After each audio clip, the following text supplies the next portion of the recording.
The presidency of the UN Security Council issued a statement expressing deep concern over the escalating violence in and around Al-Fashir, North Darfur. The Council sternly condemned recent attacks by the Rapid Support Force on Al-Fashir, as well on the Zamzam and Abu Shok camps for internally displaced persons. The Security Council called for accountability for the Rapid Support Force and all those responsible for attacks on civilians. During recent operations to clear areas south of Omdurman, the armed force uncovered mass graves and freed numerous civilians and retired soldiers who had been unlawfully detained by the Daglu family militia on ethnic grounds. These detainees, totaling 648, were held inside a school in the Salha area as human shield under the harsh and inhumane conditions. Tragically, 465 detainees died due to neglect, lack of food, medical care, and medication. Many of the victims were buried in massive graves, with some counting more than 27 martyrs in the Salha area. Sudan has declared that the United Arab Emirates is no longer morally qualified to host the next United Nations Congress on Crime Prevention and Criminal Justice in April 2026. The condemnation stems from the UAE's ongoing military, intelligence, logistical, financial, and political support for the Rapid Support Force militia. The militia committed genocide against the Masalid community in West Darfur in June 2023 and continued to perpetrate war crimes, crimes against humanity, and severe atrocities daily. Some documented by the rebels themselves and reported in various international democratic and media outlets. Additionally, several U.S. representatives and senators are pushing to halt the arms export to the UAE due to its backing for the Rapid Support Force. The statement was made by Ambassador Majid Ahmed Mufaddal, Sudan's permanent representative to the United Nations and international organization in Vienna, during the 34th session of the Commission on Crime Prevention and Criminal Justice, currently ongoing in Vienna and concluding on May 23, 2025.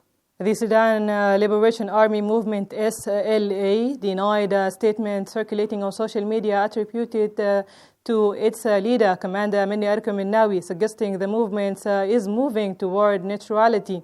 The SLA's official spokesperson Al-Sadiq Ali Al-Nur called the statement a fabrication, affirming that the movement remains actively engaged in the conflict. He added that such false statements are promoted by groups hostile to the Sudanese people, aiming to weaken their position. Al-Nur emphasized that the battle for the dignity are approaching their conclusion, with all attention focused on Darfur, and confirming the movement's commitment to work alongside the army for the region's liberation. At least 7 people were killed and 9 others injured on Tuesday evening following heavy artillery shelling by the Rapid Support Force on Al-Fashir, the capital of North Darfur. Eyewitnesses told Darfur 24 that the shelling caused multiple civilians casualties. Musa Yahya, a resident of the Al-Nasr neighborhood, reported that the attacks resulted in 7 deaths, while 9 injured were taken to the specialized hospital and medical corps on Wednesday morning. A medical source confirmed that the hospital received around 11 injured, highlighting the severity of the catastrophe enduring by the civilians. Khartoum International Airport and Sudan Airport Company Limited announced the death of Mahjoub Ali Mahjoub, a facilities official at Khartoum Airport, while in detention by the Rapid Support Force militia. According to a statement from the Khartoum Airport, Mahjoub was arrested on May 13, 2023 from the Rapid Support Force base for carrying his official work card from Sudan Airport Company Limited. He died in detention due to a thirst and ill treatment. The Anti-Terrorism and Crimes Against the State Court in Wad Madani, presided over by Judge Dr. Yusuf Osman, sentenced the accused AAA to death by hanging after his conviction in criminal case number 3286/2005. The same court also handed an imprisonment for life sentence to the accused BIA in criminal case number 3283/2025 for violating Articles 26, 50, 51, and 186 of the Sudanese Criminal Code number 1991 as amended in 2020. The charges including assisting rebel force in undermining the constitutional system, enacting war against the state, and committing crimes against humanity. The ruling is issued by the presence of the defense attorney, with the prosecution represented by the second public prosecutor Mawlana Ja'far al-Rashid and Mawlana Omar al-Sammani.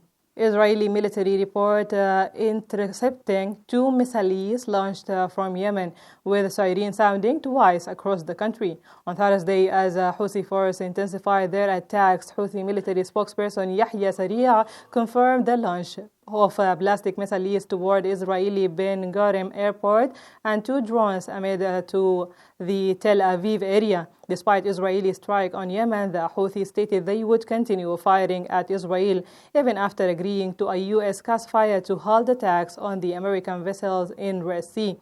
Since the Gaza war began in October 2023, the Houthi have launched numerous missiles and drones attacks targeting Israel, most intercepted and falling short, asserting their actions are in support of Gazan Palestinians.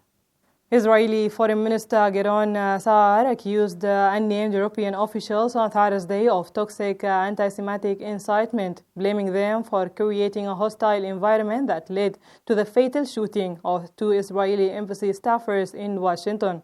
Saar linked the climate of hostility toward Israel to the attack on the embassy workers who were shot outside the Jewish Museum in Washington on Wednesday.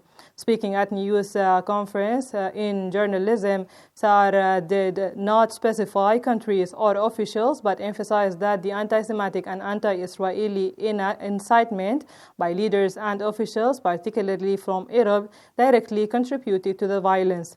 These remarks come amid a mounting European criticism for Israeli incentivized military campaign in Gaza. This was your today's news by Sniper TV. Thank you for watching.